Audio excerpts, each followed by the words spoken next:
نحمده ونصلي على رسوله الكريم اما بعد فاعوذ بالله من الشيطان الرجيم بسم الله الرحمن الرحيم رب اشرح لي صدري ويسر لي امري واحلل عقدة من لساني يفقهوا قولي۔ آج ہم دیکھتے ہیں کہ دنیا میں ہر شخص کسی نہ کسی پریشانی کا شکار ہے۔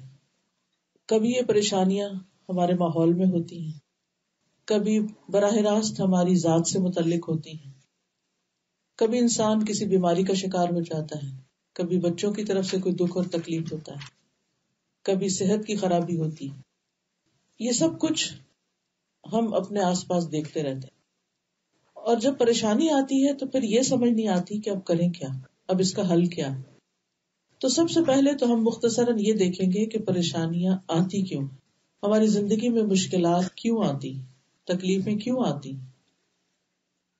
ہم سب یہ اچھی طرح جانتے ہیں کہ اللہ سبحانہ وتعالیٰ نے اس دنیا میں ہمیں آزمانے کے لیے بھیجا ہے، کہ ہمارا امتحان لیا جائے۔ کس بات کا؟ کہ ہم میں سے کون اچھے کام کرتا ہے۔ عام حالات میں ہم اچھے کام کرتے رہتے ہیں جتنا بھی ہمیں معلوم ہوتا ہے، لیکن جب ہمیں کوئی مشکل آتی ہے تو اس میں پھر دو طریقے ہوتے ہیں۔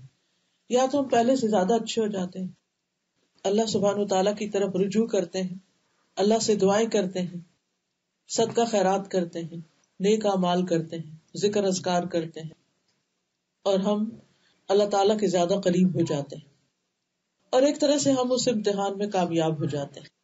اور بعض اوقات ایسا بھی ہوتا ہے، بعض لوگ اللہ سے ناراض ہو جاتے ہیں اور جو کچھ کر رہے ہوتے ہیں وہ بھی چھوڑ دیتے ہیں، اور وہ سیدھی راہ سے بہت دور نکل جاتے ہیں۔ تو ہمیں یہ یاد رکھنا چاہیے کہ یہ دنیا امتحان کے لیے ہے، اور اس میں انسان کا مختلف طریقوں سے امتحان ہوتا رہے گا۔ اللہ سبحانہ وتعالیٰ نے قرآن مجید میں خود بھی فرمایا، وَلَنَبْلُوَنَّكُمْ بِشَيْءٍ مِّنَ الْخَوْفِ وَالْجُوعِ وَنَقْصٍ مِّنَ الْأَمْوَالِ وَالْأَنفُسِ وَالثَّمَرَاتِ وَبَشِّرِ الصَّابِرِينَ الَّذِينَ إِذَا أَصَابَتْهُمْ مُصِيبَةٌ قَالُوا إِنَّا لِلَّهِ وَإِنَّا إِلَيْهِ رَاجِعُونَ أُولَٰئِكَ عَلَيْهِمْ صَلَوَاتٌ مِّن رَّبِّهِمْ وَرَحْمَةٌ وَأُولَٰئِكَ هُمُ الْمُهْتَدُونَ۔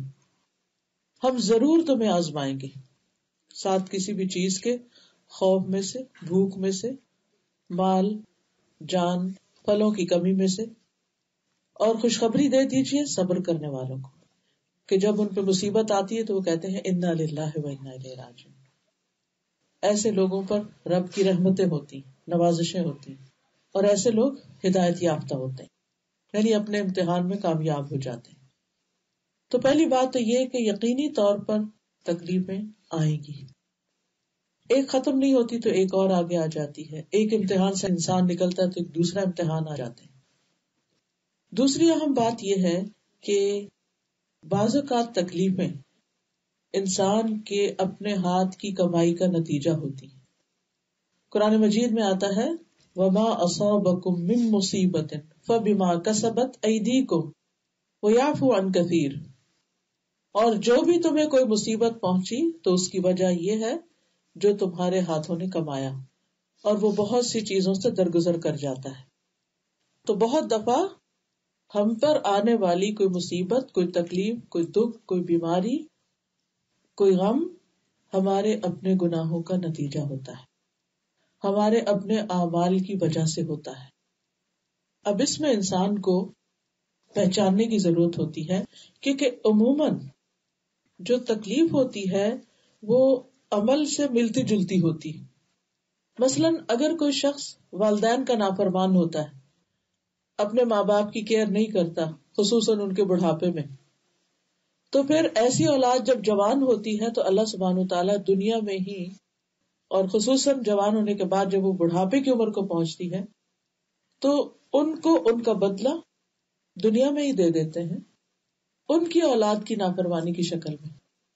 اور والدین کی فرما برداری اور والدین کے ساتھ حسن سلوک کا نتیجہ کیا ہوتا ہے کہ انسان کو دنیا میں اللہ سبحانہ وتعالیٰ اولاد کی طرف سے آنکھوں کی ٹھنڈک نصیب کرتا ہے۔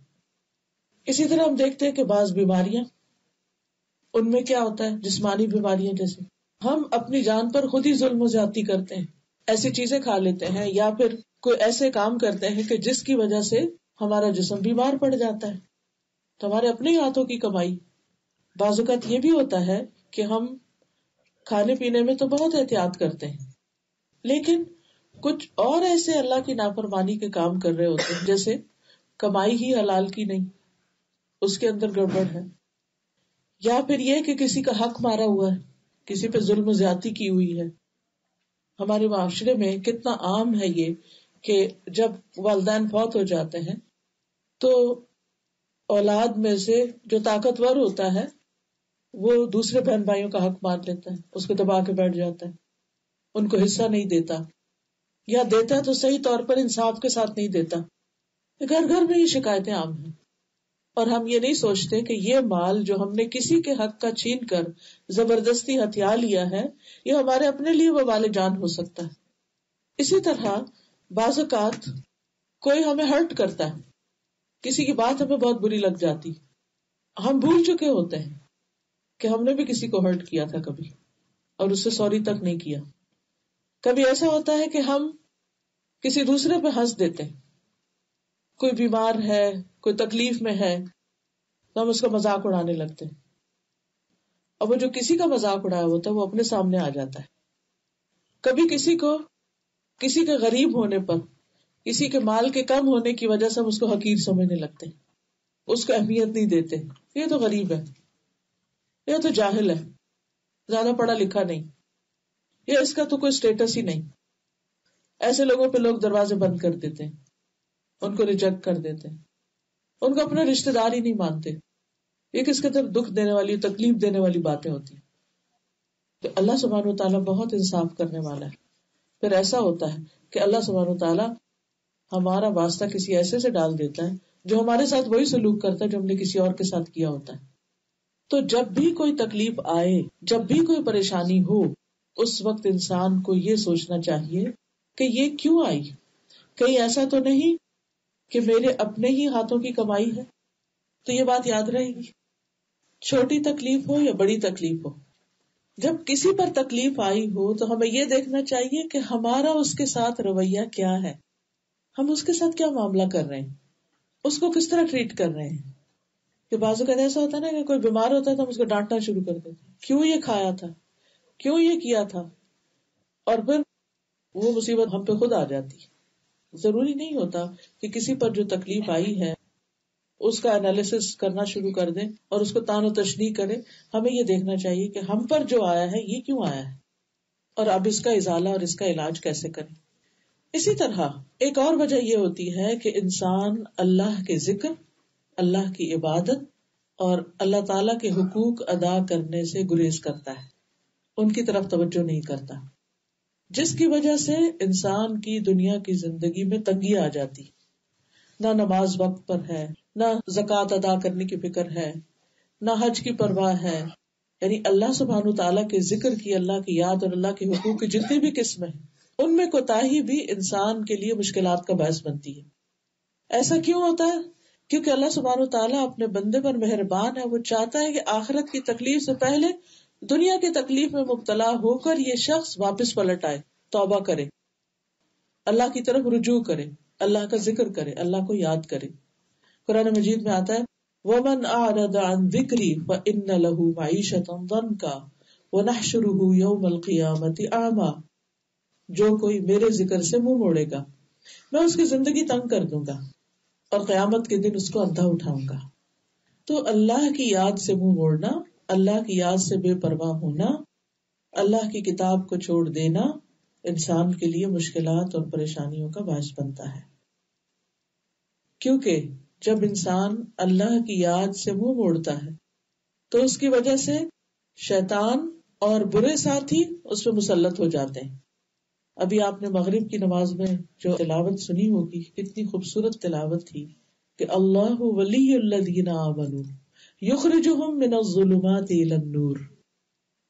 اللہ ایمان والوں کا دوست ہے، انہیں اندھیروں سے نکال کے روشنی کی طرف لاتا ہے.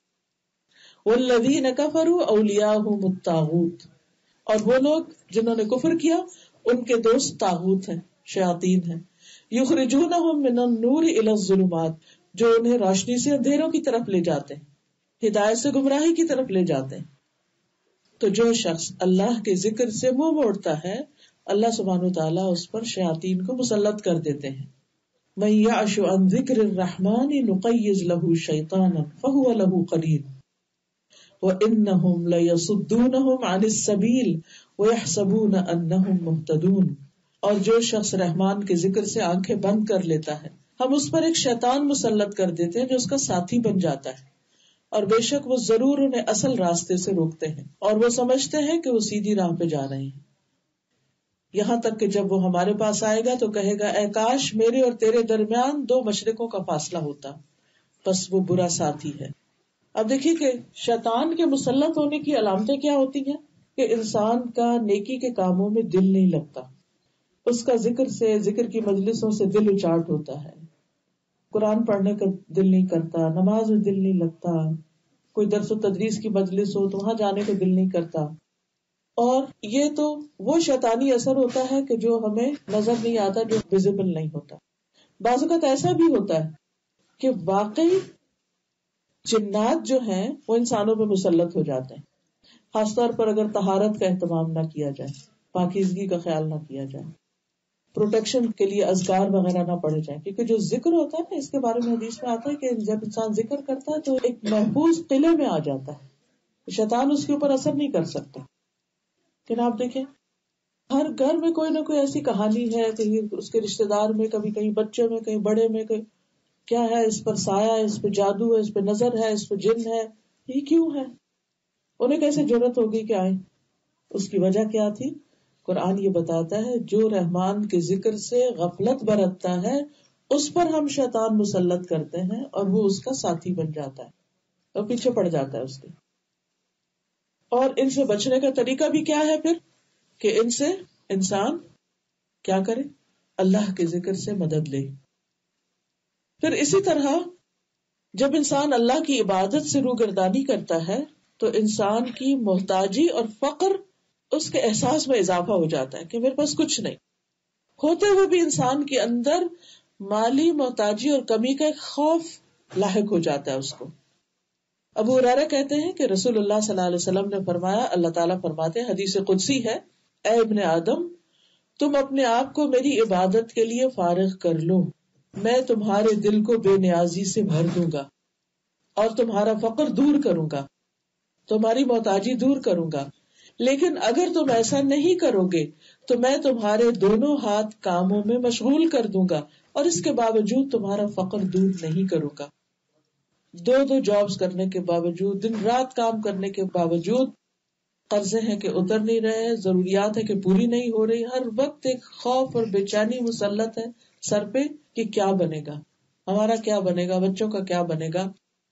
اور اس کے پیچھے بھی وجہ کیا ہوتی ہے جو عام طور پر ہم جان نہیں پاتے کہ ہم اپنے فرائض میں، اپنی عبادات میں کمی کر رہے ہوتے ہیں. جب انسان اللہ کا حق دیتا ہے نا تو اللہ تعالیٰ اس بندے کے دل کے اندر ایک اطمینان اور ایک غنا پیدا کر دیتا ہے، تھوڑے میں بھی اس کو اطمینان نصیب ہو جاتا ہے اور اس کے لیے رزق کے دروازے بھی کھول دیتا ہے، کیونکہ ساری رزق کی کنجیاں تو اسی کے ہاتھ میں ہیں. وَلِلَّهِ خَزَائِنُ السَّمَاوَاتِ وَالْأَرْضِ، اللہ ہی کے پاس ہے، اللہ ہی کے لیے ہیں خزانے آسمان و زمین کے. وَعِندَهُ مَفَاتِحُ الْغَيْبِ لَا يَعْلَمُهَا إِلَّا هُوَ، اس کے پاس غیب کی کنجیاں ہیں جن کو اس کے سوا کوئی جانتا بھی نہیں. یعنی اس نے وہ کچھ رکھا ہوا ہے کہ جس کے بارے میں اس کے سوا کسی کو بھی نہیں پتا ان خزانوں کا.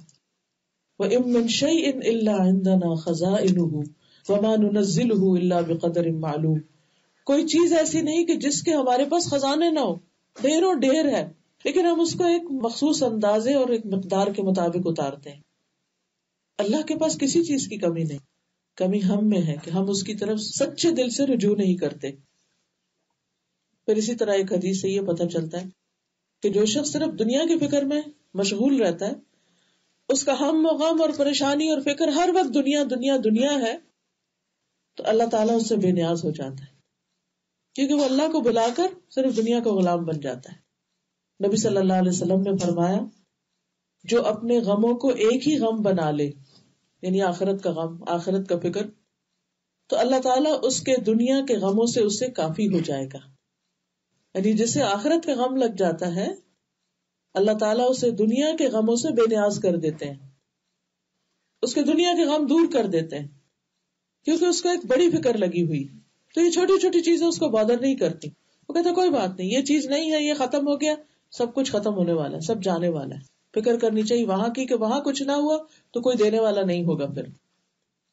اور فرمایا کہ اور جس کو پریشانیاں ادھر ادھر بھٹکا کر لے جائیں, اللہ اس کی پرواہ نہیں کرے گا کہ وہ دنیا کی کس وادی میں ہلاک ہو کر گرتا ہے, کہاں جاتا ہے.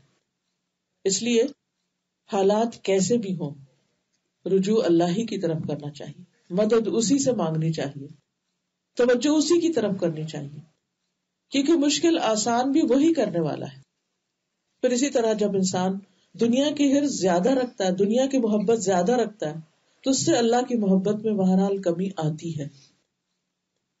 نبی صلی اللہ علیہ وسلم نے فرمایا قیامت قریب آ چکی ہے, لیکن لوگوں میں دنیا کی حرص ہی بڑھے گی. یعنی جو زندگی بڑھتی جاتی, انسان کی بڑھاپے کی طرف جاتا ہے, تو دنیا کی حرص کم نہیں ہوتی. اسی طرح ہم سب کہتے ہیں کہ اب آخری زمانہ آ گیا ہے اور یہ سب, لیکن اس کے باوجود ہر دور میں, ہر آنے والے دور میں پچھلے سے زیادہ دنیا کی محبت اور مادہ پرستی اور دنیاوی عیش و عشرت کی زیادتی اور ان کو فراہم کرنے کے جو انتظامات ہیں ان کی طرف ہم سب کی فکر زیادہ ہوتی. اور پھر اس بات سے بھی ڈرنا چاہیے کہ اگر ہم اللہ کو ناراض کر کے جی رہے ہیں اور پھر بھی ہماری زندگی میں کچھ خوشحالی ہے, پریشانی اور فکر نہیں, کہ ہم یہ کہہ سکتے ہیں کہ نہیں ہم تو اپنی مرضی سے ہی ذکر اذکار نماز کرتے ہیں اور پھر بھی ہمیں تو کوئی ایسی بڑی بات نہیں, تو یہ اللہ تعالیٰ کی طرف سے ایک ڈھیل ہوتی ہے. اس کو استدراج کہتے ہیں کہ اللہ تعالیٰ بندے کو ڈھیل دیتا ہے, کہ بندے جب اللہ تعالیٰ کو بھولتے جاتے ہیں اللہ تعالیٰ اتنی دنیا ان پہ فراخ کرتا چلا جاتا ہے, اور پھر ایک وقت آتا ہے کہ اچانک پکڑ لیتا ہے. اس لیے اگر نافرمانیوں کے باوجود رزق میں اضافہ ہو رہا ہے, اللہ سے دوری کے باوجود دنیا آسان ہو رہی ہے, تو اس کو بھی اپنے لیے خوش قسمتی کی علامت نہیں سمجھنا چاہیے, کیونکہ کسی وقت بھی پکڑ آ سکتی ہے, کیونکہ اللہ کی نافرمانی میں کوئی خیر نہیں, کوئی کامیابی نہیں. تو اصل میں پھر مشکلات کا حل, تکلیفوں سے نجات, یہ صرف اللہ کی طرف رجوع کرنے میں ہی ہے. تو پھر کرنا کیا چاہیے ہمیں؟ کوئی چھوٹا دکھ ہے یا بڑا دکھ, کوئی چھوٹی فکر ہے یا بڑی کوئی پریشانی ہے, تو پہلی بات یہی ہے کہ اللہ سے اپنا تعلق مضبوط کریں, اللہ کو دوست بنا لیں, اللہ کو اپنا ولی بنا لیں, اللہ سے توبہ کریں, اللہ کی طرف رجوع کریں, کیونکہ اللہ سبحانہ و تعالی کے پاس ہر مسئلے کا حل ہے. کوئی مشکل ایسی نہیں کہ جو اللہ کے لیے مشکل ہو. ساری دنیا بھی بعض اوقات مل کر آپ کی کوئی مشکل دور نہیں کر سکتی, لیکن اللہ اس کو دور کر سکتا ہے, کیونکہ وَلِلَّهِ مُلْكُ السَّمَاوَاتِ وَالْأَرْضِ, آسمان و زمین کی بادشاہت اللہ ہی کے لیے ہے, ہر چیز کا مالک ہے. وَاللَّهُ عَلَى كُلِّ شَيْءٍ قَدِيرٌ, اور اللہ ہر چیز پر قدرت رکھتا ہے, سب کچھ اس کے کنٹرول میں ہے. وہ کن کہہ دے تو کوئی مشکل ہی نہ رہے. تو ہمیں کیا کرنا چاہیے؟ اللہ سبحانہ و تعالیٰ کی طرف رجوع کرنا چاہیے, اللہ کی طرف لوٹنا چاہیے. نبی صلی اللہ علیہ وسلم, صحابہ اور امت کے نیک لوگوں کا ہمیشہ یہی طریقہ رہا ہے, یہی وتیرہ رہا ہے کہ کوئی چھوٹی پریشانی آئی ہے, بڑی حد تک اگر چراغ بھی بجھ گیا تو انہوں نے کیا کہا, انا للہ و انا الیہ راجعون. ہر نقصان کے اوپر اللہ کی طرف رجوع, اللہ کی طرف پلٹنا, کیونکہ اللہ تعالیٰ فرماتا ہے کہ میں اپنے بندے کے گمان کے ساتھ ہوتا ہوں, جو وہ میرے ساتھ گمان رکھتا ہے. جب وہ مجھے یاد کرتا ہے تو میں اس کے ساتھ ہوتا ہوں, اگر وہ دل میں یاد کرتا ہے تو میں بھی دل میں یاد کرتا ہوں, اگر بھری محفل میں یاد کرتا ہے تو اس سے بہتر محفل میں یاد کرتا ہوں, اگر وہ میری طرف ایک بالشت آتا ہے تو میں اس کی طرف ایک گز آتا ہوں, اگر وہ ایک گز میری طرف آتا ہے تو میں 2 گز اس کے قریب ہوتا ہوں, اگر وہ چلتا ہوا میری طرف آتا ہے تو میں دوڑتا ہوا اس کے پاس آتا ہوں. تو ضرورت اس بات کی ہے کہ ہم اللہ کی طرف پلٹیں, اس کی طرف رجوع کریں, اور اپنی حاجتیں, اپنی مشکلات, اپنے دکھ اللہ کے سامنے رکھیں. ہم عام طور پر بندوں کے سامنے رکھتے ہیں اور ہر ایک کو اپنی داستان سناتے رہتے جہاں موقع مل جائے, لیکن اللہ کے سامنے نہیں رکھتے اس طرح جس طرح رکھنے کا حق. اور ہوتا پتہ کیا ہے, جب ہم 10 لوگوں کو کہانی سنا چکے ہوتے ہیں نا تو تھوڑا ہمارا دل سکون میں آ جاتا ہے, تو پھر وہ دعا مانگنے میں وہ لذت ہی نہیں رہتی. لیکن اگر وہ بھرے ہوئے دل کے ساتھ ہم اللہ کی طرف رجوع کریں تو آپ دیکھیں آپ کی آنکھیں بھی بہنے لگیں گی, آنسو آنے لگیں گے اور آپ کے دل سے دعائیں نکلیں گی وہ پوری سسکیوں کے ساتھ. اور اس وقت جو آپ کو راحت اور سکون ملے گا وہ کسی انسان سے بات کر کے نہیں ملے گا, کیونکہ بندوں سے جب انسان بات کرتے ہے یہ خوف بھی ہوتا ہے کہ پتہ نہیں یہ کیا سمجھ رہا ہے یا کسی اور کو بتا دے گا, اور خاص طور پر جب ہمیں اس کی طرف سے وہ رسپانس نہ ملے جو ہم ایکسپیکٹ کر رہے ہوتے ہیں. اور آپ نے کئی دفعہ تجربہ کیا ہوگا کہ بھلے آپ اپنی تکلیف دکھ اپنی ماں کو بھی بتائے نا کبھی, تو وہ پوری طرح نہیں سمجھ پاتی کہ بچہ کہنا کیا چاہ رہا ہے, کیونکہ بعض اوقات ہمیں بتانا بھی نہیں آ رہا ہوتا, ہم کچھ اور بتا رہے تھے وہ کچھ اور سمجھ رہے ہوتے ہیں, اور بعض اوقات سن کے ڈانٹنا بھی شروع کر دیتے. اور بعض اوقات وہ بیزار بھی ہوتے ہیں کہ جیسے ہسبینڈ ہیں, اگر ہر وقت آپ اپنا رونا دھونا ان کو سنائے تو کیا جواب ملتا پھر آپ. اسی طرح بہن بھائی ہیں, وہ بھاگنا شروع ہو جاتے ہیں. ایسے شخص سے سب اوائڈ کرنے لگتے ہیں. تو بندوں سے جب ہم مانگتے ہیں, بندوں کے آگے دکھ رکھتے ہیں تو وہ ہم سے بھاگتے ہیں, لیکن اللہ سبحانہ و تعالیٰ کے سامنے جب ہم دکھ رکھتے ہیں تو ہم سے راضی ہوتے ہیں کہ میرا بندہ میری طرف پلٹا ہے. اور مقصد بھی یہی ہوتا ہے, اللہ تعالیٰ آزمائش میں ڈالتے بھی اس لیے تاکہ بندہ رب کی طرف لوٹ آئے. اور پھر امن یجیب المضطر اذا دعاہ ویکشف السوء, بھلا کون ہے جو لاچار کی فریاد رسی کرے جب وہ اسے پکارے اور اس کی تکلیف دور کر دے. اللہ کے سوا کون ہے؟ کوئی بھی نہیں, کوئی کر بھی نہیں سکتا. بندے ہماری مصیبت کی کہانی سن بھی لیں تو زیادہ سے زیادہ کیا کر سکتے ہیں؟ افسوس یا دکھ کا اظہار, یا ہمارے ساتھ وہ بھی بیٹھ کے رونے لگیں گے, یا ہمیں کوئی مشورہ دے دیں گے اور ہو سکتا ہے الٹا ہی مشورہ ہو اور اس میں مسئلے کا حل نہ ہو.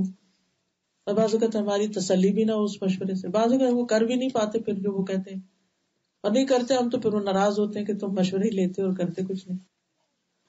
تو ایسی صورت میں انسان اللہ سبحانہ وتعالیٰ کی طرف رجوع کرے, اس کے سامنے اپنی حاجت اور پورے یقین کے ساتھ رکھے, اس یقین کے ساتھ کہ رب کے پاس اس کا حل ہے. اس سے زیادہ یقین کے پاس جتنا آپ کسی بندے کے پاس جاتے ہیں اپنا مسئلہ لے کر کہ یہ حل کر دے گا, اس سے زیادہ یقین ہونا چاہیے کہ اللہ سبحانہ وتعالیٰ تکلیف دور کر دے گا. رسول اللہ صلی اللہ علیہ وسلم نے فرمایا, جسے انتہائی شدید حاجت آ پڑے اور اس نے اسے لوگوں پہ پیش کر دیا تو اس کی وہ حاجت دور نہ ہوگی, اور جس نے اسے اللہ پر پیش کیا تو ان قریب اللہ اسے بے پرواہ کر دے گا. یا تو جلد ہی موت آ جائے گی, یعنی دنیا کے بکھیڑوں سے جان چھوٹ جائے گی, یا جلد ہی وہ غنی ہو جائے گا, یعنی دوسروں کی اس کو ضرورت نہیں رہے گی. اللہ تعالیٰ اسے بندوں سے بے نیاز کر دے گا. لیکن اگر بندوں کے پاس ہی جاتے رہے تو پھر اللہ بندوں ہی کے حوالے کر دے گا. یعقوب علیہ السلام کے بارے میں آتا ہے کہ جب ان کو یہ خبر دی گئی کہ یوسف علیہ السلام جو ان کے بہت ہی پیارے بیٹے تھے, جن سے بہت محبت کرتے تھے وہ, کہ ان کو بھیڑیا نے کھا لیا ہے, جھوٹی موٹی خبر تھی, تو انہوں نے نہ بچوں سے ناراضگی کا اظہار کیا, نہ ان کے سامنے اپنا رونا رویا, کچھ نہیں. اللہ سبحانہ تعالیٰ کی طرف رجوع کیا. فصبر جمیل واللہ المستعان, میں صبر کروں گا اور بہت خوبصورت صبر, اور اللہ ہی مدد کے لیے کافی. واللہ المستعان, اللہ ہی ہے جسے مدد چاہی جاتی ہے.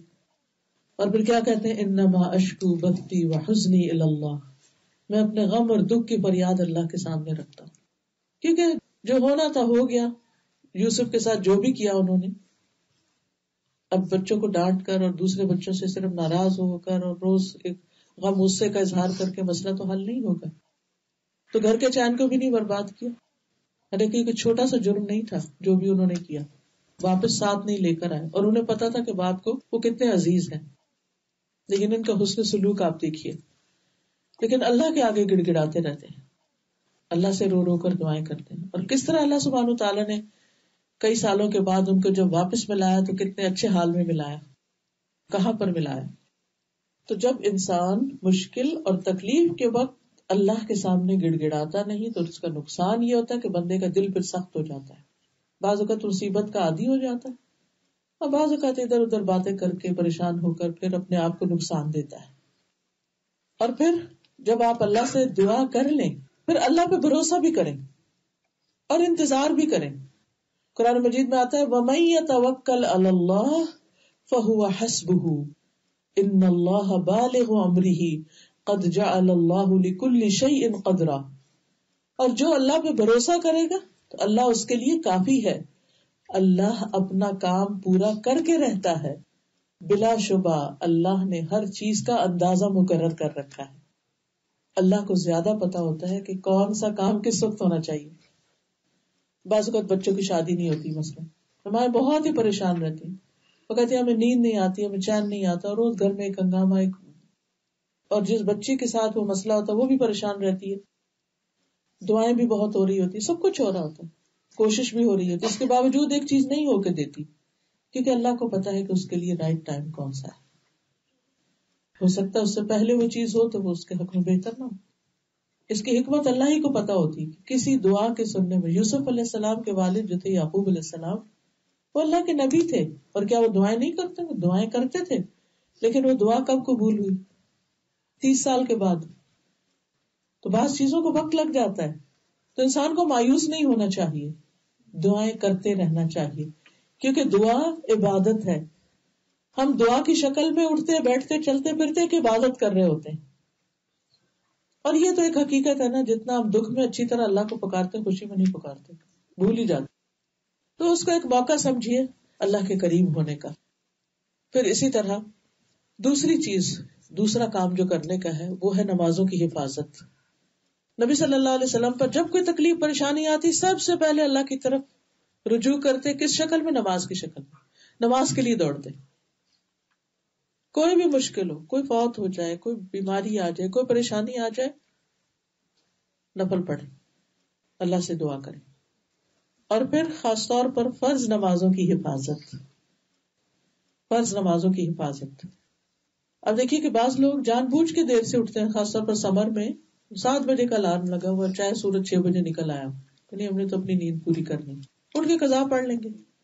انہوں نے قضا کو ایسا بنایا ہوا جیسے ادا ہو، روٹین میں نماز قضا کرتے ہیں اور جان بوجھ کے کر رہے ہوتے ہیں. ہر روز اللہ کی نافرمانی سے دن کا آغاز ہو رہا ہے، تو کیا اس میں شامت نہیں آئے گی؟ اگر آپ کا بچہ ہر روز اسکول لیٹ جائے، ہر روز لیٹ جائے، اور ایک پورا پیریڈ قضا کر دے ہر روز، تو کوئی پوچھے گا نہیں؟ اس کا کوئی نقصان نہیں ہوگا؟ آپ کو نہیں وہ ہم لے لیں گے کام اور گھر میں شام کو کر لے گا. نہیں، ہر کام کا ایک وقت ہوتا ہے، اور اگر وہ کام اس وقت پر نہ کیا جائے تو اس کے وہ نتائج نہیں نکلتے. تو دن کا آغاز اللہ کے ذکر سے. رسول اللہ صلی اللہ علیہ وسلم نے فرمایا، جب تم میں سے کوئی سو جاتا ہے تو شیطان اس کے سر کے پچھلے حصے پر 3 گریں لگاتا ہے. اب یہ کس قسم کی تھی ہمیں نہیں پتا، لیکن بہرحال کیونکہ اللہ کے رسول صلی اللہ علیہ وسلم فرمایا تو یہ بالکل سچ ہی ہے. اور پھر ہر گرہ پر تھپکی دیتا ہے، تم پر ایک بہت لمبی رات ہے، سو جاؤ سو جاؤ. یعنی انسان جب اٹھنے کی کوشش بھی کرتا ہے تو پھر تھپکا دیتا ہے، پھر نیند آ جاتی ہے. لیکن جب انسان صبح کے وقت اٹھ جاتا ہے، اٹھ کر اللہ کا ذکر کرتا ہے، دعا پڑھتا ہے، الحمدللہ الذی احیانا بعد ما اماتنا والیہ النشور، تو ایک گرہ کھل جاتی. وضو کرتا ہے، دوسری گرہ کھل جاتی. نماز پڑھتا ہے، ساری گرہیں کھل جاتی، اور انسان حشاش بشاش ہو کر دن کا آغاز کرتا ہے.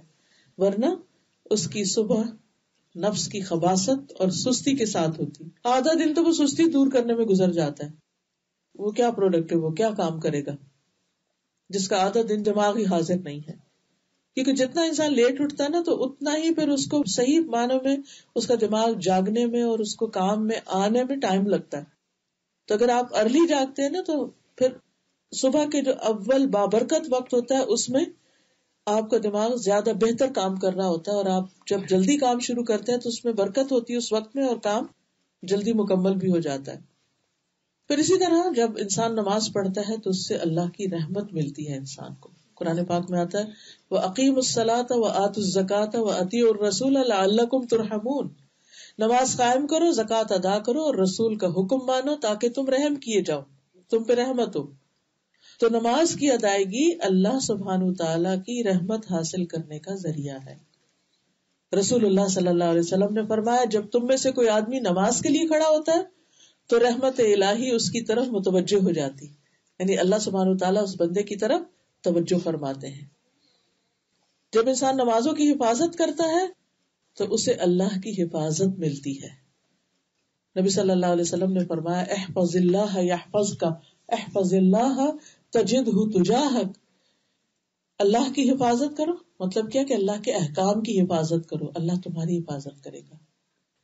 اللہ کی حفاظت کرو یعنی اللہ تعالیٰ کے احکامات مانو، تم اسے اپنے سامنے پاؤ گے، یعنی مدد جلدی آئے گی. نبی صلی اللہ علیہ وسلم نے فرمایا جان بوجھ کے نماز نہ چھوڑا کرو، اس لیے کہ جو شخص جان بوجھ کے نماز چھوڑتا ہے اس سے اللہ کی ذمہ داری ختم ہو جاتی ہے. شیطان اس پہ آ کے حملہ کرے، کوئی اور بلا اس پہ آ کے حملہ کرے، وہ جانے اور اس کا کام جانے. تو خصوصاً فجر کی نماز پڑھنے والا دن بھر اللہ کی حفاظت میں رہتا ہے، شر سے بچا رہتا ہے. حدیث میں آتا ہے، ابن ماجہ کی روایت ہے، جس آدمی نے صبح کی نماز پڑھی وہ اللہ کی ذمہ داری میں ہے. پھر اسی طرح نوافل کی کثرت جو ہے اس سے اللہ کی مدد آتی ہے. فرض نمازوں کے علاوہ، فرض نمازوں کے ساتھ بھی، اور اس کے علاوہ جیسے تہجد کے نوافل ہیں یا اشراق اور چاشت کے نوافل ہیں، یہ انسان کے لیے دن بھر کی ساری ضروریات کے لیے کافی ہو جاتے ہیں. حدیث میں آتا ہے اللہ تعالیٰ فرماتے ہیں، اے ابن آدم تو دن کے پہلے حصے میں میری رضا کے لیے 4 رکعتیں پڑھ لے، میں اس دن کے آخری حصے تک تیری کفایت کروں گا، یعنی تیری ضروریات پوری کر لوں گا. اور دن کا پہلا حصہ کون سا ہے؟ جب سورج نکلنے کے 15 منٹ بعد سے لے کر زوال سے 15 منٹ پہلے تک، یعنی ظہر کی نماز سے 15 منٹ پہلے تک. اس دوران میں انسان اگر یہ 4 رکعتیں پڑھ لیتا ہے، اگر 4 نہیں بھی تو 2 بھی پڑھ لیتا ہے تو اس کے 360 جوڑوں کا صدقہ ہو جاتا ہے.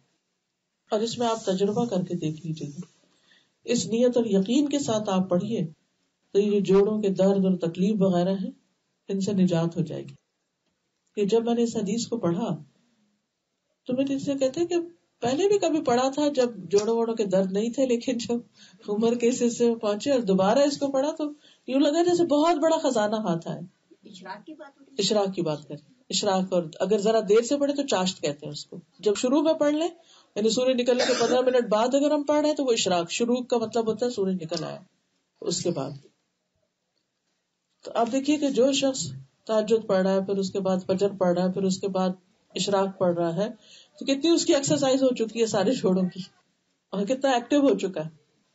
اور اس کے بعد دن بھر اپنے کام کرے، پھر اس کے بعد ظہر کی نماز، پھر کام، پھر نماز، پھر کام، پھر نماز، پھر کام، پھر نماز، پھر جا کے سو جائے. کتنی ایکٹیو لائف ہے یہ. بہت سی تکلیفوں سے انسان ویسے ہی بچ جاتا ہے اور اللہ کی مدد بھی آتی ہے. تیسری چیز ہے حفاظت کی دعائیں پڑھنا، یعنی نمازوں کے علاوہ ذکر اذکار، اور ذکر اذکار میں بھی حفاظت کی دعائیں، کیونکہ اذکار جو ہیں یہ انسان کو جن و انس کے شر سے محفوظ رکھتے ہیں. ابن کثیر رحمۃ اللہ علیہ کہتے ہیں، تم اذکار کی چادر اوڑھ لو، وہ تمہیں انس و جن کے شر سے بچائے گی، اور اپنی روح یعنی اندر کا جو روح ہے، ہماری دل اور اندر کے جذبات جو ہیں، ان کو استغفار کی موٹی چادر اڑھا دو. یہ چادر تمہیں دن اور رات کے گناہوں سے بچائے گی، ان کا جو شر آنے والا ہے نا گناہ کے بعد.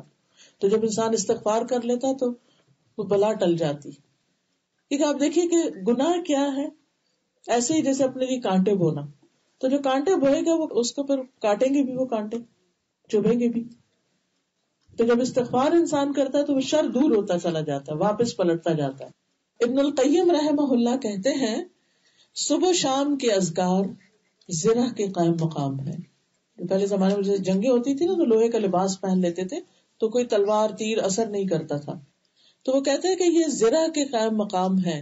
یہ زرہ موٹی ہوگی ویسے ویسے اس کو پہننے والا متاثر نہیں ہوگا، یعنی جتنا ہی پابندی کرو گے، جتنے اچھے سے وہ دعائیں پڑھو گے، اتنی ہی تمہاری زرہ زیادہ مضبوط ہوگی. بلکہ زرہ کی طاقت یہاں تک پہنچ جائے گی کہ تیر واپس لوٹے گا اور اسی کو جا کر لگے گا جس نے تیر چلایا. صبح شام کے اذکار، یعنی چاہے نظر کا تیر ہو یا پھر جادو کا یا جن کا یا کسی بھی طرح کا، کیونکہ نظر صرف انسانوں کی نہیں لگتی، جنات کی بھی لگتی ہے. تو اس سے پروٹیکشن کس طرح ہو؟ یہ صبح شام کے اذکار سے. بلٹ پروف جیکٹ ہے، بالکل بلٹ پروف جیکٹ کی طرح ہے. یہ کوئی گولی مارے تو لگے گی نہیں، اثر نہیں ہو. یہ صبح شام کے جو اذکار ہیں، ٹھیک ہے. چاہے جیسے پیریڈز میں نماز نہیں پڑھتے تو اذکار آپ پڑھ سکتے ہیں پھر بھی. اور یہ ان اذکار کے پڑھنے کا وقت سورج نکلنے سے پہلے کا ہے، فجر کی نماز کے بعد سے سورج نکلنے سے پہلے تک کا وقت جو ہے یہ حفاظت کا ہے. بعد میں وہ صرف ذکر رہ جاتے ہیں. اسی طرح شام کے وقت مغرب کی اذان سے پہلے تک، غروب سے پہلے تک، عصر اور مغرب کے بیچ میں پڑھنے کا ٹائم ہے. مغرب کے بعد اگر کوئی پڑھتا ہے تو پھر صرف ذکر رہ جاتا ہے. پروٹیکشن کے لیے ضروری ہے کہ بکرتم و عشیہ پڑھا جائے ان کو. ابن عثیمین کہتے ہیں صبح و شام کے اذکار حفاظت کرنے میں ان لوگوں کے لیے یاجوج ماجوج کی دیوار سے بھی زیادہ مضبوط ہے جو ان کو حضور قلب کے ساتھ پڑھتے ہیں. تو کسی نے ان کو زرت سے تشبیہ دی، کسی نے یاجوج ماجوج کی دیوار سے، اور کسی نے ان کو موٹی چادر سے. تو بہرحال مطلب یہ ہے کہ جو شخص یہ صبح و شام کی دعائیں پڑھے گا وہ مصیبتوں سے حفاظت میں رہے گا. خصوصاً یہ دعا بسم اللہ الذی لا یضر مع اسمہ شیء فی الارض ولا فی السماء وہو السمیع العلیم، 3 دفعہ صبح اور 3 دفعہ شام. عثمان بن عفان کہتے ہیں کہ میں نے رسول اللہ صلی اللہ علیہ وسلم سے سنا، آپ فرماتے تھے جس نے شام کو 3 بار یہ دعا پڑھ لی اسے صبح تک کوئی مصیبت اچانک نہیں آئے گی، اور جس نے صبح کے وقت یہ پڑھ لی اسے شام تک کوئی اچانک مصیبت نہیں آئے گی. راوی کہتے ہیں کہ اس حدیث کے روایت کرنے والے ابان کو فالج ہو گیا. تو جن کو وہ حدیث سنا رہے تھے وہ حیرانی سے دیکھ رہے تھے کہ آپ مجھے تو یہ سنا رہے ہیں تو آپ کو کیسے فالج ہو گیا. تو انہوں نے کہا کہ مجھے کیا دیکھتے ہو، اللہ کی قسم میں نے عثمان رضی اللہ عنہ پر جھوٹ نہیں بولا، اور عثمان رضی اللہ عنہ نے نبی صلی اللہ علیہ وسلم پر جھوٹ نہیں بولا، یعنی روایت بالکل سچی ہے. لیکن جس دن مجھے یہ فالج ہوا اس دن میں غصے میں تھا اور یہ کلمات پڑھنا بھول گیا تھا. بعض اوقات ایسا ہوتا ہے نا کہ صبح کے وقت بہت جلدی جلدی میں کام ہوتے ہیں اور ہم بچوں کو بھی ڈانٹ رہے ہوتے ہیں، جلدی اٹھا رہے ہوتے ہیں نماز کے لیے، ان کو بھی بار بار اٹھاتے اپنے اذکار کا وقت نکل جاتا ہے. تو ان کے ساتھ بھی کچھ ایسا ہوا کہ وہ ان کے ذہن سے ہی نکل گیا. اسی طرح ابو ہریرہ کہتے ہیں کہ ایک آدمی نے نبی صلی اللہ علیہ وسلم کی خدمت حاضر ہو کر عرض کیا، اے اللہ کے رسول مجھے رات بچھو نے کاٹ لیا تھا. آپ نے فرمایا اگر تم شام کے وقت اعوذ بکلمات اللہ التامات من شر ما خلق پڑھ لیتے تو تمہیں یہ تکلیف نہ پہنچاتا. اور یہ دعا جو ہے جب بھی کسی نئے علاقے میں جائیں، کسی نئے شہر میں جائیں، جنگل میں جائیں، جیسے آپ سمر میں واک کرتے ہیں، کسی ٹریل پر گزر رہے ہوتے ہیں، یا تو پڑھ کے اس پہ اتریے، تو دن کو بھی پڑھ سکتے ہیں. پھر اسی طرح نبی صلی اللہ علیہ وسلم نے فرمایا جو شخص دن میں 100 مرتبہ یہ دعا پڑھے گا، لا الہ الا اللہ وحدہ لا شریک لہ لہ الملک ولہ الحمد وہو علی کل شیء قدیر، تو اسے 10 غلام آزاد کرنے کے برابر ثواب ملے گا. 100 نیکیاں اس کے نامہ اعمال میں لکھی جائیں گی، 100 برائیاں اس سے مٹا دی جائیں گی. اس روز دن بھر یہ دعا شیطان سے اس کی حفاظت کرتی رہے گی یہاں تک کہ شام ہو جائے، اور کوئی شخص اس شخص سے بہتر عمل نہیں لے کر آئے گا مگر وہ جو اس سے زیادہ یہ دعا پڑھے. یعنی اس کا نامہ اعمال سب سے خوبصورت اور سب سے وزنی اور سب سے بہترین ہوگا قیامت کے دن. اسی طرح صبح شام آیت الکرسی پڑھنا، یعنی ویسے تو ہم ہر نماز کے بعد پڑھتے ہیں، لیکن مغرب سے پہلے جیسے اذکار کے ساتھ اگر ہم پڑھ لیں تو یہ صبح شام آیت الکرسی پڑھنے والا جو ہے وہ اللہ کی پناہ میں رہے گا. صبح پڑھے تو شام تک، شام کو پڑھے تو صبح تک. پھر اسی طرح قل هو اللہ احد، قل اعوذ برب الفلق، قل اعوذ برب الناس 3 بار. جو شخص 3 بار یہ تینوں کل پڑھ لیتا ہے تو اس کے بارے میں ایک روایت میں آتا ہے، معاذ کہتے ہیں کہ ہم ایک بارش والی سخت اندھیری رات میں نکلے، ہم رسول اللہ صلی اللہ علیہ وسلم کو ڈھونڈ رہے تھے تاکہ وہ ہمیں نماز پڑھائیں. چنانچہ ہم نے آپ کو ڈھونڈ لیا تو آپ نے فرمایا کیا تم نے نماز پڑھ لی؟ تو معاذ کہتے ہیں میں چپ رہا. آپ نے فرمایا کہو، تو بھی میں کچھ نہ بولا. آپ نے فرمایا کچھ کہو، پھر بھی میں چپ رہا. یعنی ایک طرح سے مجھے خوف اور دہشت اور ڈر سا تھا میرے اوپر. پھر آپ نے فرمایا کہو، تو میں نے عرض کیا اللہ کے رسول میں کیا کہوں؟ آپ نے فرمایا قل هو اللہ احد اور معوذتین صبح شام 3 بار کہہ لو، یہ تمہاری ہر چیز سے تمہیں کافی ہو جائیں گی. یعنی تمہاری ضروریات بھی پوری ہو جائیں گی اور تمہارے ڈر، خوف، پریشانیاں وہ بھی دور ہو جائیں گی. تو اس لیے ان اذکار کی صبح و شام پابندی کرنا. اس کے علاوہ بھی کچھ اذکار ہیں، کتاب ہے ایاک نستعین اگر آپ کے پاس ہے تو اس میں موجود ہے، دیکھ کے پڑھنے کی عادت ڈال لیجیے. اس کی اپلیکیشن بھی ہے، اینڈرائڈ پہ بھی ہے اور آئی فون پہ بھی ہے، ایاک نستعین کے نام سے ہی ہے. اگر وہ آپ ڈاؤن لوڈ کر لیں تو اگر زبانی یاد نہ ہو تو بیٹھ کے انسان پڑھ لے، اور کچھ عرصہ اگر پابندی سے پڑھتا رہے تو زبانیں بھی یاد ہو جاتی. پھر آپ کہیں بھی کام کاج کرتے ہوئے بھی ساتھ ساتھ اذکار اپنے جاری رکھ سکتے ہیں. تاکہ آپ بہت سی مصیبتوں سے پہلے ہی بچ جائیں. پھر اسی طرح رات کو سوتے وقت بھی انسان کو دعائیں پڑھ کر سونا چاہیے، کیونکہ رات کو ہم تو سو جاتے ہیں، ہمیں نہیں پتا کہ کون سی چیز ہمارے آس پاس کیا ہو رہا ہے، کیونکہ ہمارے نہ کان سن رہے ہوتے ہیں، نہ آنکھیں دیکھ رہی ہوتی ہیں، اور نہ ہی ہم بعض اوقات کچھ محسوس کرتے ہیں. بعض اوقات سوتے ہوئے کوئی چیز منہ میں جا سکتی ہے، ناک میں جا سکتی ہے. تو پچھلے دور میں پڑھ رہی تھی نیوز میں کہ ایک خاتون کے جب صبح اٹھی تو ان کی آنکھوں کے پیچھے لگتا تھا کوئی چیز چل رہی ہے، تو پتہ چلا کہ کوئی چھوٹا سا کاکروچ ان کے ناک سے اندر دماغ کی طرف جا رہا تھا، اور اس کے چلنے کی جو سرسراہٹ تھی وہ پھر ان سے وہ سخت بے چینی. آپ خود سوچیے کہ اگر جسم کے باہر بھی کچھ چل رہا ہو تو کیسی سینسیشن ہوتی ہے، اندر کوئی چیز چلی جائے تو کیا کیفیت ہو سکتی ہے. تو رات کو سوتے وقت نبی صلی اللہ علیہ وسلم کا طریقہ یہ تھا کہ آپ اپنی ہتھیلیوں کو جمع کر کے ان پہ 3 بار یہ معوذتین اور قل هو اللہ پڑھتے، اور پھر اس پھونک مار کے چہرے سے شروع کر کے سر اور پھر اگلے اور پچھلے حصے پر جہاں جہاں تک ہاتھ پہنچتا آپ پڑھ لیا کرتے تھے. اسی طرح بسمک ربی وضعت جنبی وبک ارفعہ ان امسکت نفسی فرحمها، کہ اگر میں سوتے ہوئے فوت ہو جاؤں تو تو مجھ پر رحم کر دے گا. وَإِنْ أَرْسَلْتَهَا، اور اگر تو میری روح واپس لوٹا دے فَاحْفَظْهَا كَمَا تَحْفَظُ بِهِ عِبَادَكَ الصَّالِحِينَ، تو اس کی حفاظت کرنا جیسے تو اپنے نیک بندوں کی حفاظت کرتا ہے. تو یہ دعا رات کو پڑھ کے سونی چاہیے. اسی طرح جب ہم پڑھتے ہیں اللہم اسلمت نفسی الیک، اے اللہ میں نے اپنا آپ تیرے حوالے کر دیا، کتنی خوبصورت دعا ہے. اللہم اسلمت نفسی الیک ووجہت وجہی الیک، اور میں نے اپنا چہرہ بھی تیری طرف کر لیا. وفوضت امری الیک، اور میں نے اپنا کام تیرے سپرد کر دیا. جب ہم رات کو سونے لگتے ہیں تو ہمیں سارے کام یاد آ جاتے جو پورے نہیں ہوتے، یہ بھی کرنے والا ہے، وہ بھی کرنے والا ہے، کب ہوگا کیا ہوگا، اور اسی پریشانی میں وقت ضائع کر دیتے اور نیند کا وقت کم کر دیتے ہیں. تو اس وقت جو بے چینی ہو رہی ہو تو انسان اس کو ذہن میں رکھ کے کہے وقت امری الیک، اللہ میں نے اپنا معاملہ تیرے سپرد کر دیا، تو جان، تیرے حوالے، چاہے بچوں کا معاملہ ہے، اپنا ہے، کسی کا ہے، کچھ بھی. وَأَلْجَأْتُ ظَهْرِي إِلَيْكَ، اور میں نے تیری طرف پناہ لی، رغبتاً ورہبتاً الیک، ڈرتے ہوئے بھی اور امید کے ساتھ بھی تیری ہی طرف میں لوٹتا ہوں. لا ملجا ولا منجا منک الا الیک، تیرے سوا کوئی بھی پناہ گاہ نہیں، نہ کوئی نجات کی جگہ مگر تیری ہی طرف. آمنت بنبیک الذی ارسلت وکتابک الذی انزلت ونبیک الذی ارسلت، میں ایمان لایا اس کتاب پر جو تو نے اتاری اور اس نبی پر جو تو نے بھیجا. یہ دعائیں پڑھ کر جب انسان سوتا ہے تو سکون کی نیند سوتا ہے، اور انسان کے سارے کام اللہ کے حوالے ہو جاتے ہیں. اور جب انسان کی نیند اچھی سے پوری ہو جاتی ہے پھر صبح اٹھتا ہے تو فریش اٹھتا ہے، دماغ بھی حاضر ہوتا ہے، کام اچھے سے ہوتے ہیں، اور اس طرح انسان حشاش بشاش خوش باش زندگی بسر کرتا ہے. انسان کا نفس مطمئنہ بن جاتا ہے. ایسے میں اگر انسان کو موت بھی آ جائے تو فرشتے آ کے کیا کہتے ہیں، یا ایتھا النفس المطمئنۃ ارجعی الی ربک راضیۃ مرضیہ، اے نفس مطمئنہ چلو اپنے رب کی طرف واپس، یعنی روح لے کے اب وہ واپس جانا چاہتے ہیں، راضیۃ مرضیہ، اس حال میں کہ تم بھی رب سے راضی اور رب بھی تم پہ راضی. وادخلی فی عبادی وادخلی جنتی، میرے بندوں میں داخل ہو جاؤ، میری جنت میں داخل ہو جاؤ. تو اس روح کے لیے آگے بھی بہترین ٹھکانہ ہے. اسی طرح دیگر مقامات پر بھی اللہ کا ذکر کرتے رہنا چاہیے، خصوصاً جب آپ گھر میں داخل ہو تو بسم اللہ پڑھ کے داخل ہو. گاڑی میں بیٹھے بسم اللہ پڑھ کے بیٹھے، اس کا دروازہ بسم اللہ پڑھ کے کھولیں.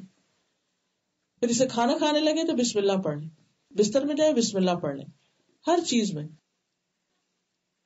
ایک حدیث میں آتا ہے، سلسلہ صحیحہ ہی کی حدیث ہے، ابن عباس کہتے ہیں ابلیس نے کہا اے میرے رب، تو نے اپنی ساری مخلوق کا رزق واضح کر دیا، میرا رزق کہاں ہے؟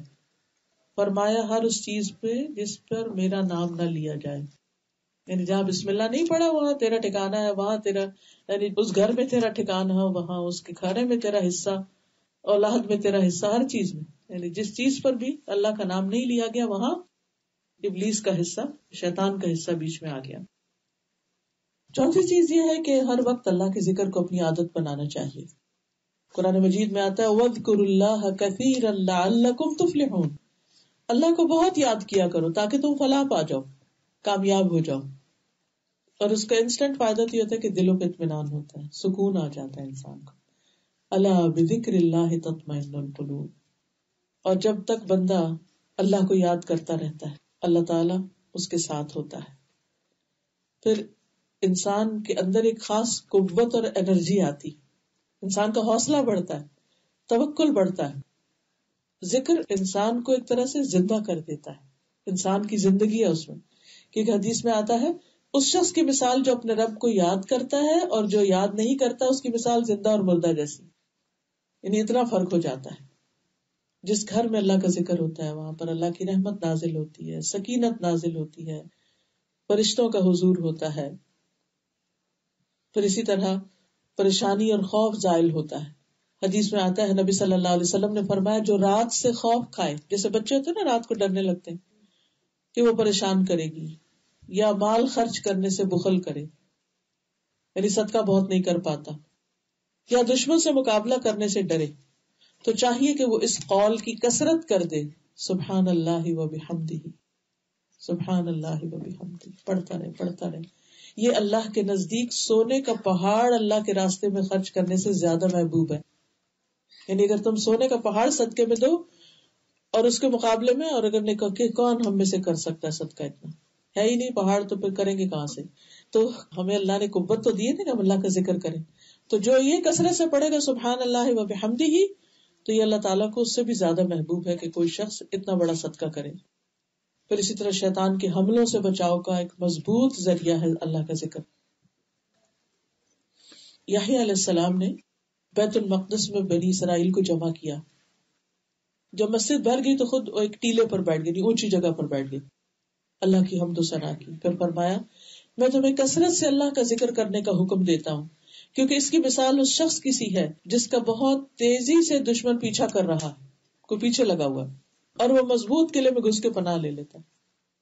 آپ نے کبھی سوچا ہوگا نا جیسے کہ کبھی کبھی ایسا خوف آتا ہے کہ کوئی گھر میں گھس نہ آئے، یا کوئی چور نہ آ جائے، یا کوئی پیچھے نہ لگ جائے، تو ہم فوراً ساتھ ہی ترتیبیں سوچنے لگتے ہیں، اچھا ہم اندر سے کنڈی لگا لیں گے، ہم یہاں بند ہو جائیں گے، وہ کریں گے۔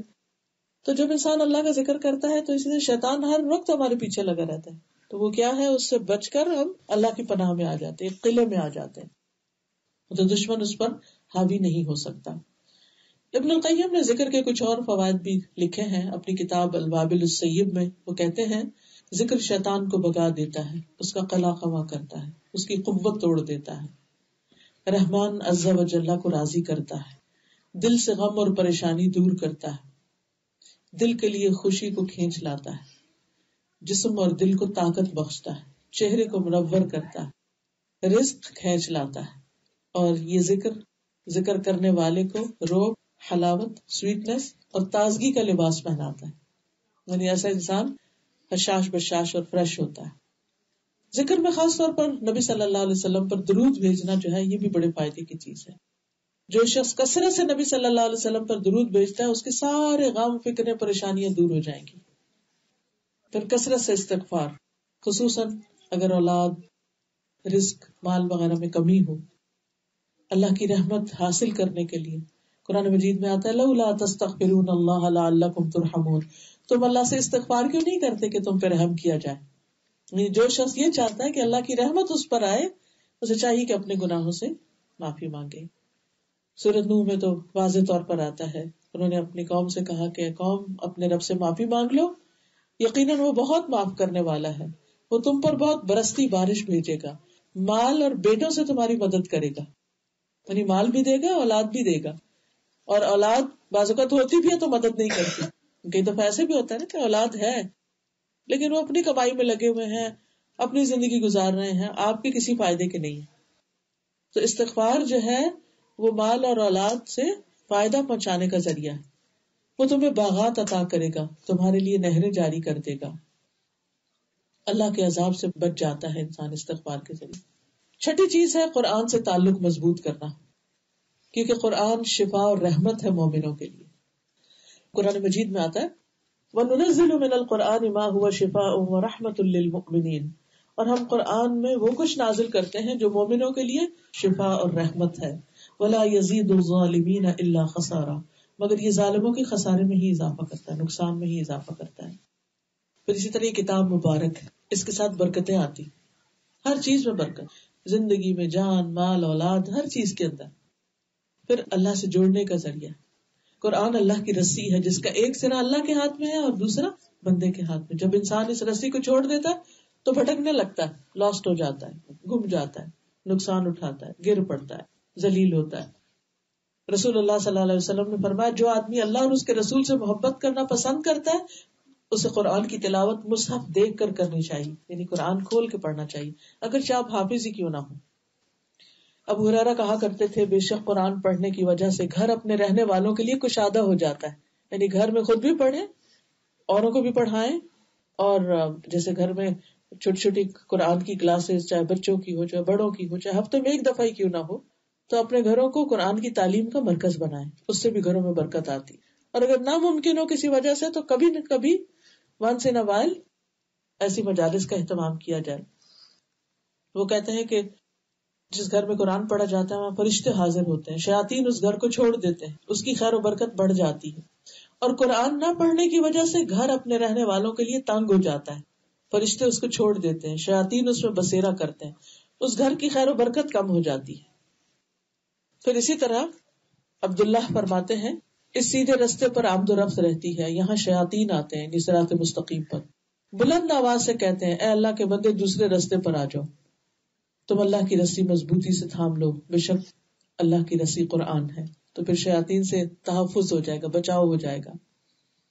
پھر اسی طرح تلاوت اس کی انسان کے لیے زمین پر نور کا سبب ہے، یعنی غموں سے ازالے کا ذریعہ ہے، آسمان میں اس کا ذکر ہے، خصوصاً سورۃ البقرہ کا پڑھنا، اس کو اپنی زندگی کا حصہ بنا لیں، کچھ حصہ اس کا زبانی یاد کریں، کچھ اس کا ترجمہ پڑھیں، کچھ اس کو سمجھیں، اس کو تہجد میں پڑھیں، خصوصاً اگر کوئی ان یوزول قسم کی پریشانی یا غم یا دکھ یا مصیبت آ گئی ہے تو تہجد کے وقت چاہے دیکھ کر آپ پڑھیں، نماز میں آپ سورۃ البقرہ پڑھنا شروع کر دیں، جب ایک دفعہ پوری ہو جائے، ایک دن میں پڑھیں، 2 میں پڑھیں، 4 میں پڑھیں، 8 میں پڑھیں، ہفتے بھر میں پڑھتے رہیں، جب پوری ہو جائے پھر شروع کر دیں، پھر پوری ہو جائے پھر شروع کر دیں، تو آپ دیکھیں گے کہ بہت سے شیطانی اثرات اور ایسی بیماریاں اور ایسی مصیبتیں جن کی وجہ ہی نہیں سمجھ آتی اس سے انشاءاللہ دوری ہوگی۔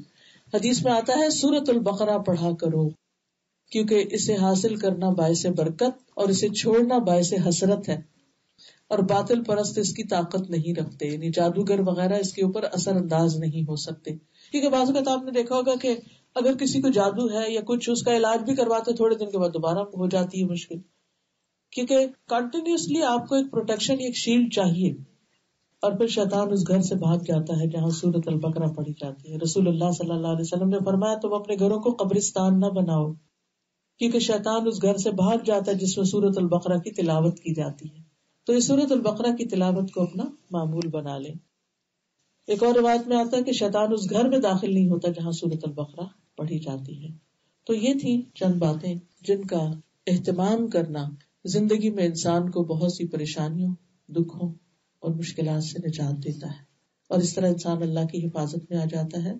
خاص طور پر انسان کے ایمان کی حفاظت ہوتی ہے، کیونکہ ایمان کی حفاظت بہت ضروری ہے، ہمیں اللہ کی طرف واپس جانے تک اپنے رب کی عبادت کرنی ہے، وَاعْبُدْ رَبَّكَ حَتَّى يَأْتِيَكَ الْيَقِينُ، اور اس بات کی دعا بھی مانگنی چاہیے کہ اللہ ہمارا ایمان پر خاتمہ فرما اور ہمیں شیطان کی شر سے محفوظ رکھ، اور اس سے بچا کہ وہ ہمیں دنیا میں کوئی تکلیف دے یا ہماری موت کے بعد ہمارے لیے کسی مصیبت کا باعث بنے۔ وآخر دعوانا الحمد للہ رب العالمین۔